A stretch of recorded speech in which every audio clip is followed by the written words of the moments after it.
Day 3 of a day in a life as a conference organizer. Sessions start today, which makes me excited but also a little nervous because there's a lot more logistics to it. After breakfast, we checked everyone in, loaded up the bus, and headed to our conference location. This year, it's an outdoor space at a brewery called Vista Brewing, and it is spectacular. They really did a fabulous job of setting up a really cool place. I mean, look at this. If you really want to know the day in the life of an event organizer, it's a lot of details. For example, as sessions are going, you need to make sure there are screens that are visible to people during the day. You also need to make sure there's Wi-Fi for everyone, so we did have to purchase that. The day is a lot of checking things off the list and making sure you're a few hours ahead of the schedule. Planning-wise, meaning you have tables and glasses set up for future events, that way you don't have to do it last minute. After sessions, we broke for lunch, which was very tasty and fresh.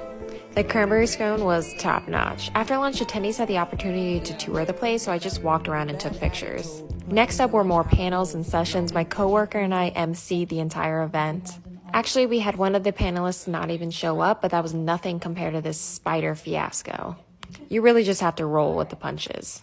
This is a beer conference, so after the sessions, we had a beer expo. We had several breweries and sponsors serving beer and talking with the attendees. There were little snacks and bites, which was my favorite part, obviously because I love food and I'm not drinking alcohol right now. Thankfully, we don't have to clean up, the venue does, but we try to tidy up as much as we can. Then we went back to the hotel and went over all the logistics for the next day. I had a little pad thai for dinner, showered, then did some more work. Tomorrow we have another full day of sessions with a lot more tastings.